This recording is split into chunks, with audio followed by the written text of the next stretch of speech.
자, 이번에는 말씀드린 대로 중요한 부동산으로 들어가도록 하겠습니다. 근데 왜 자꾸 부동산을 강조를 할까요, 제가? 근데 여러분들도 부동산에 관심이 많잖아요. 부동산은 대세다. 뭐, 관심이 많죠. 또 시끄럽죠. 요즘 규제도 많고, 시끄럽고, 값이 너무 올라서 말도 많고. 어쨌든 가장 핫한 과목, 부동산입니다.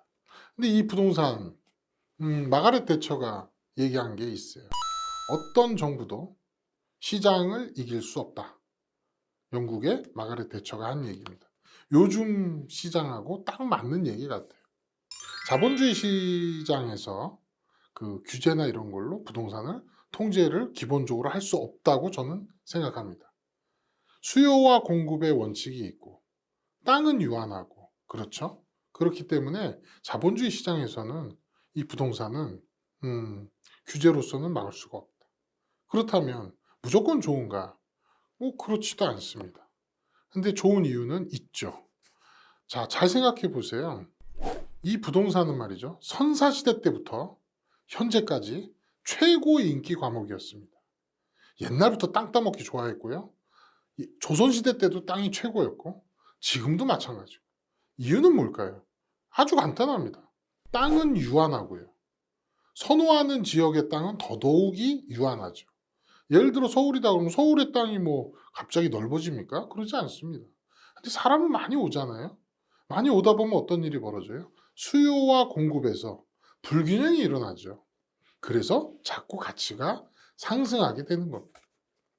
자, 그러면 부동산이 좋은 이유는 정확하게 뭘까요? 첫째는 내 자금을 묶어두는 효과가 있습니다. 예를 들어 여러분이 예금이라든가 현금 뭐 이런 걸로 금융상품으로 가지고 있다고 칩시다. 그렇다면 아까도 예를 들어 드렸지만 누구 뭐 친구가 꺼달라고 할 수도 있고요. 부모님이 아파가지고 갑자기 돈을 빼서 드릴 수도 있고 또 뭐 혹해서 뺄 수도 있고요. 여러 가지 사안이 벌어져요. 하지만 부동산을 매입을 해서 쟁겨놓게 되면 쉽게 뺄 수가 없습니다. 매매가 그렇게 쉽게 되는 게 아니잖아요. 이 부동산은 내 자금을 묶어놓고 지켜주는 효과가 있다. 그 다음에는요.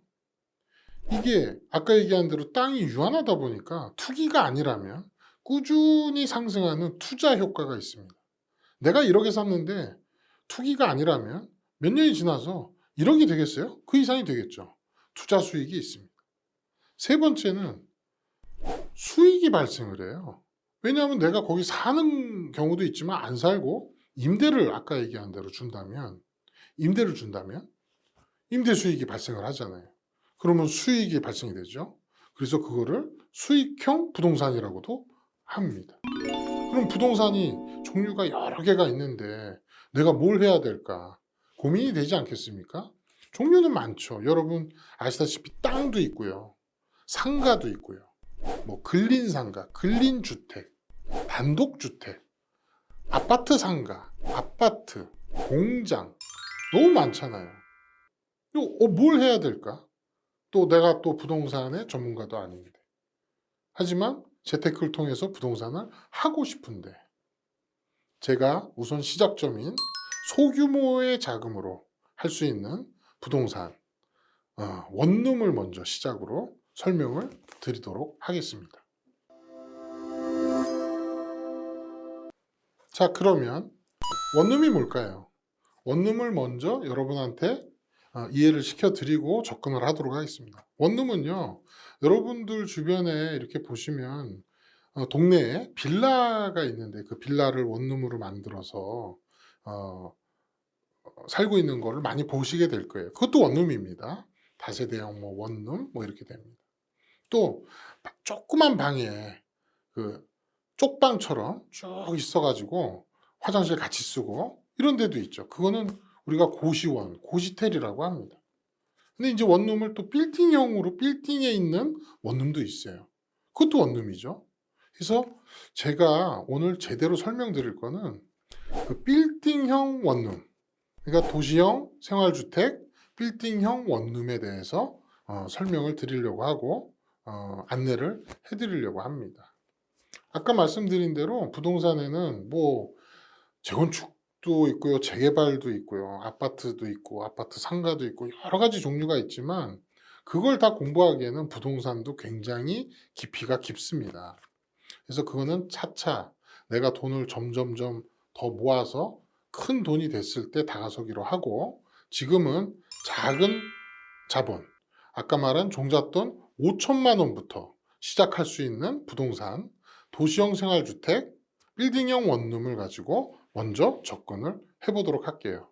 그런데 이 도시형 생활주택 원룸이 뭐가 좋아서 추천을 드리는가? 그거를 한번 설명을 드려보겠습니다. 첫 번째는요, 임대사업자를 저희가 내죠. 이 소형 그 원룸이라 하더라도 임대사업자를 내게 됩니다.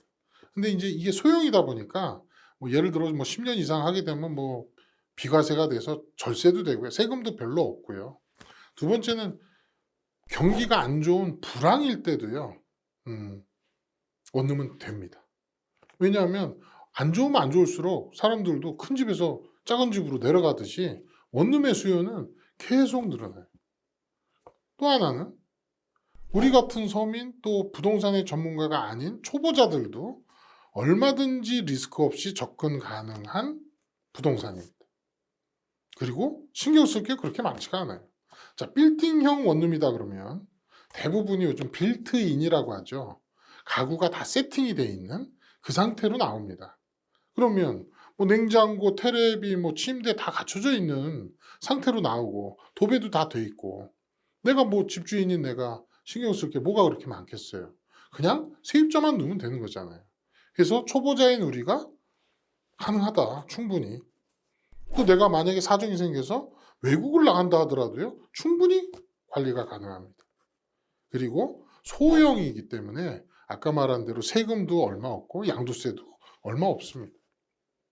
그리고 인구가 만약에 지속적으로 줄어서 지금 뉴스에 많이 나오잖아요. 아이를 안 낳아서 인구가 점점 준다. 그래서 임대 수요가 줄으면 어떡하냐 고민할 수 있죠. 하지만 거꾸로 생각해 보세요. 요즘 대가족이 같이 사는 집은 별로 없어요.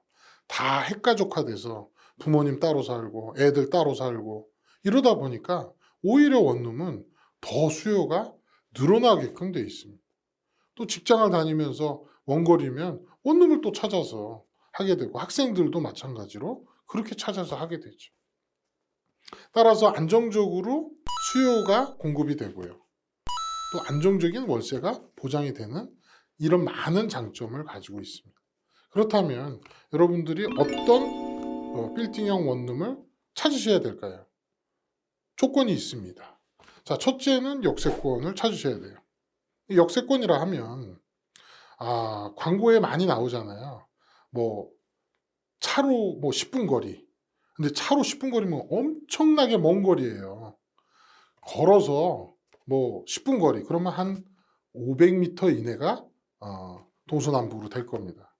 제가 볼 때는 역세권이라면 500m 이내의 거리에 있는 부동산이 역세권으로 들어가겠죠. 두 번째는 거기가 활성화되어 있는지를 따져봐야 되잖아요.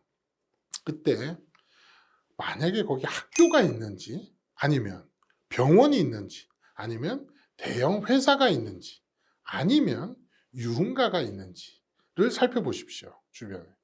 그 네 가지가 다 있는 경우는 최고겠지만 그 중에 하나라도 있으면 공실의 확률은 거의 없습니다.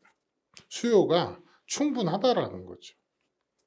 그래서 공실 위험 없이 안정적인 수입을 발생시킬 수 있다. 이렇게 볼 수 있습니다.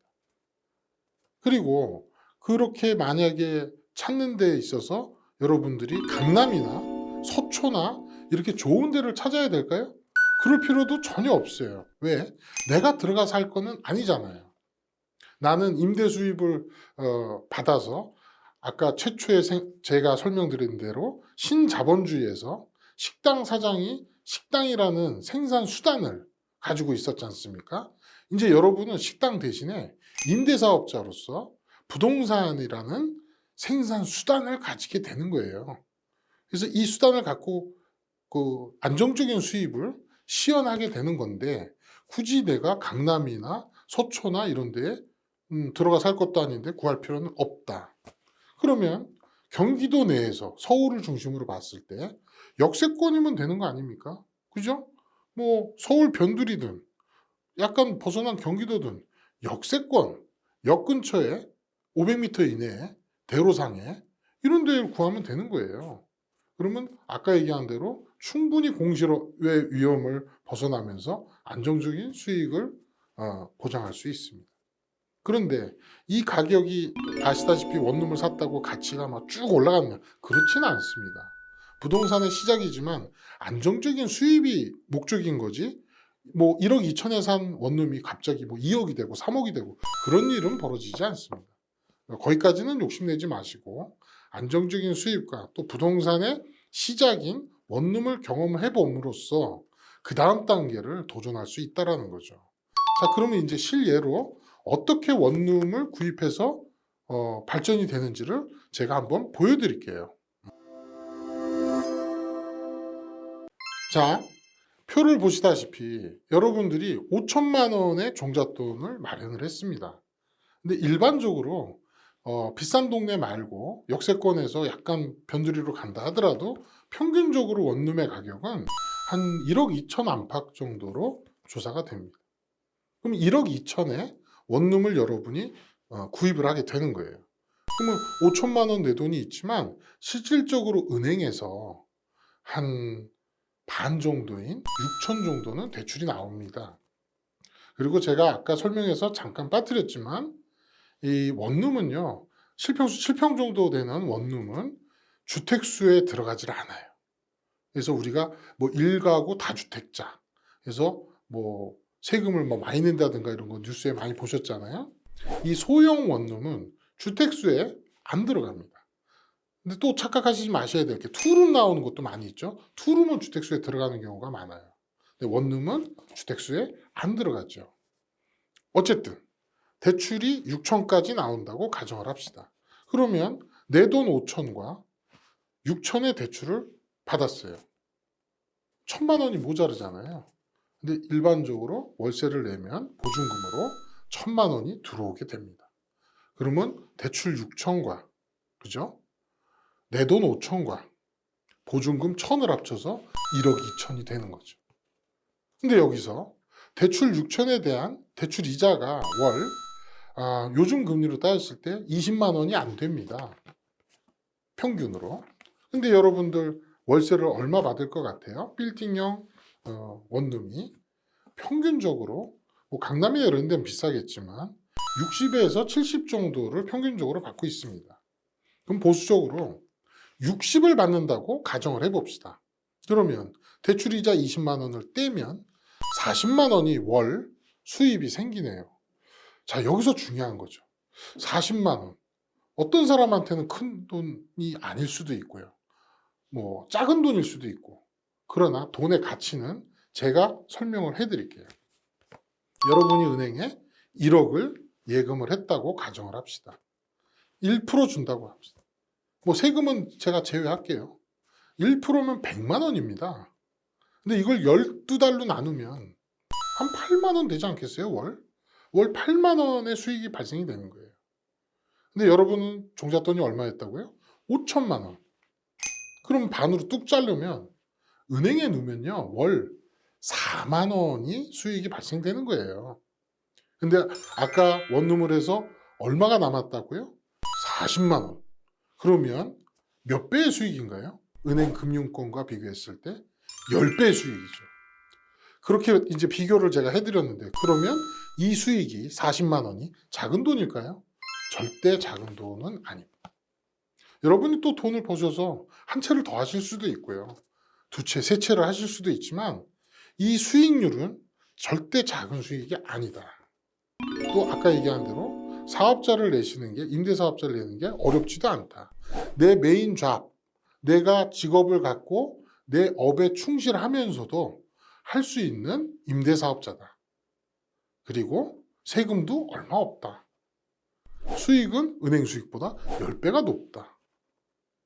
내가 움직이지 않고 내 노동력이 없어도 수익이 안정적으로 발생이 된다. 생산수단입니다. 초반에 계속 말씀드린 여러분들이 이제 생산수단을 가지게 되는 겁니다. 그게 중요한 거죠. 그리고 나서 발전을 해서 내가 상가를 사든 근린 상가를 사든 아니면 꼬마 빌딩을 사든 발전을 해서 꿈이 점점점 커지는 거죠. 그 시작점을, 실현 가능한 부동산의 시작점을 여러분한테 설명을 드렸습니다. 가능할 것 같죠? 충분히 가능하고요. 제가 수많은 직장인들 컨설팅을 해서 안내를 해서 이미 실행하고 시연하고 수익을 보고 계시고 저한테 연락이 오고 그렇습니다. 저는 은행원인데 부동산 전문가는 아닙니다.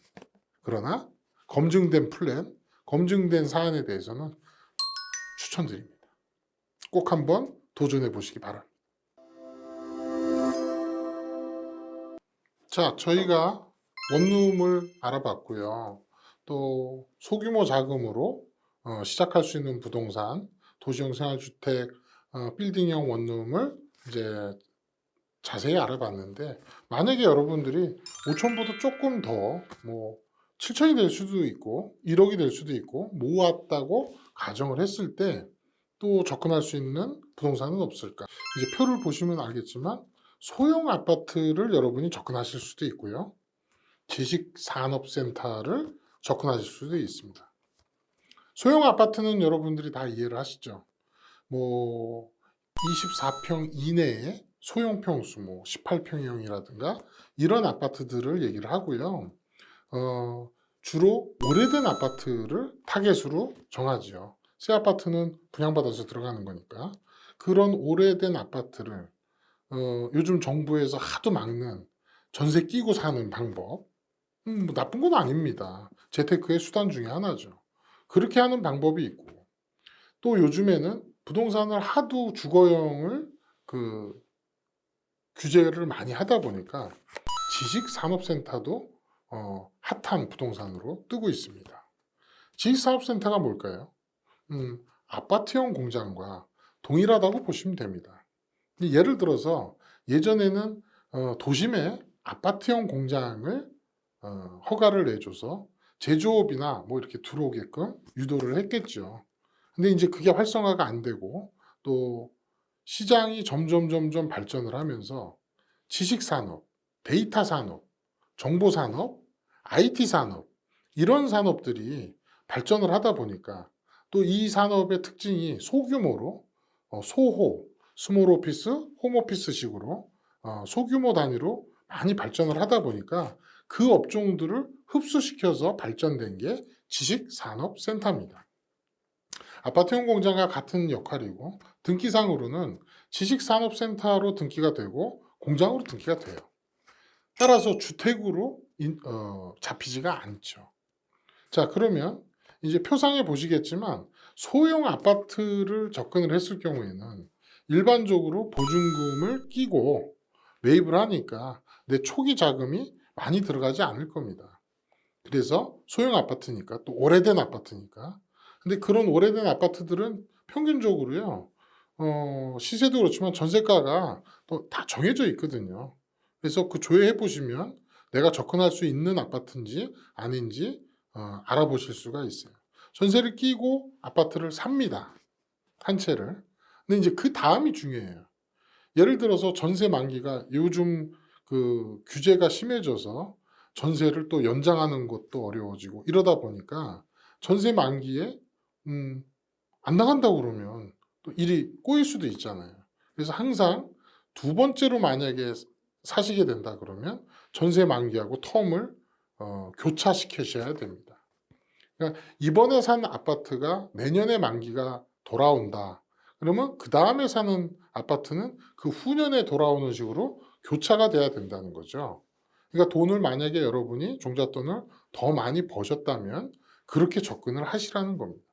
표대로 쭉 따라가셔서 뭐 두 채를 하시든 세 채를 하시든 그건 여러분들의 자유지만 요즘은 아파트가 주택수에 들어가기 때문에 굉장히 난감할 수도 있어요. 그래서 이거를 제목을 아파트에서 지식산업센터로 살짝 교체를 한다면 또 얘기가 틀려집니다. 말씀드린 대로 지식산업센터가 주택수에 들어가지가 않아요. 두 번째는 대출 규제에도 들어가지 않습니다. 그래서 대출도 정상적으로 받을 수가 있어요. 그리고 이 지식산업센터를 예를 들어서 여러분이 30평형을 분양을 사게 됐다고 친다면 실평수는 한 15평 정도 될 거고요. 이 30평 정도가 서울 지역에 좋은 지역에 산다 그러면 한 5억 정도 할 겁니다. 근데 5억이 큰 돈이 우리가 없잖아요. 근데 아까하고 똑같이 계약금은 10%를 내고 우리가 하게 되겠죠. 뭐 5천만 원이죠. 아까 제가 설명드린 종잣돈 5천을 가지고 여러분이 지식산업센터를 아파트형 공장을 구입하게 되는 겁니다. 분양을 하게 되는 거죠. 그러면 다 질 때까지 중도금 대출이 나가게 되는데 아마도 무이자로 중도금 대출이 나가게 될 겁니다. 완공이 되고 나면 잔금 대출로 전환이 되면서 이제 담보 대출로 전환이 되면서 잔금을 치러야 되는데 말씀드린 대로 주택수에 안 들어가고 대출의 규제가 없다 보니 기본적으로 70에서 80%까지는 대출이 나오게 될 겁니다. 특별한 하자가 없다면. 그렇다면 만약에 80%를 대출을 받았다고 가정을 합시다. 그러면 여러분이 10%는 계약금을 냈잖아요. 그리고 80%는 대출을 받으셨네. 그러면 모자라는 게 얼마일까요? 10%죠. 그러면 그 10%가 똑같이 5천만 원이 되겠네요. 그러면 이 5천이면 처음에 계약금 5천 들어가고 나중에 잔금 때 5천 들어가면 총 1억이 들어가게 되는 계산이 됩니다. 그런데 그 돈도 없어서 종잣돈이 1억을 못 마련했다면 여러분들이 그 지식산업센터를 임대를 놓을 수도 있겠죠. 만약에 임대를 놓게 되면 임대보증금이 들어오니까 그만큼을 또 세이브할 수가 있다는 얘기입니다. 적은 자본을 가지고 원룸을 뛰어넘어서 그 다음도 얼마든지 도전할 수 있다. 예를 들어서 월세를 받는다. 아까 말한 그 평수를 평균적으로 서울 지역에 마곡이라고 예를 든다면 200만 원 이상의 월세가 책정이 됩니다. 인근 시세가 있으니까요. 대출을 저희가 80% 4억을 받았다고 친다면 약 100만 원의 대출이자가 나갈 겁니다. 그러면 여러분들은 5천만 원을 투자하고 잔금으로 추가로 몇 천만 원을 더 내 자금을 들였다 하더라도 200만 원 이상의 월세 수입에서 대출이자 100만 원을 제하면 순수 100만 원의 월세 수입을 발생하게 되는 거죠. 굉장히 매력적인 수단이지 않습니까? 예전에는 소형 아파트가 그런 역할을 했어요. 근데 현재는 주택수에 이게 이제 규제가 심하다 보니까 소형 아파트에서 풍선 효과처럼 지식산업센터나 이런 쪽으로 옮겨가는 거죠. 어떻습니까? 해볼만 하시죠? 여러분들도 꼭 종잣돈 마련하셔서 도전하시길 바랍니다.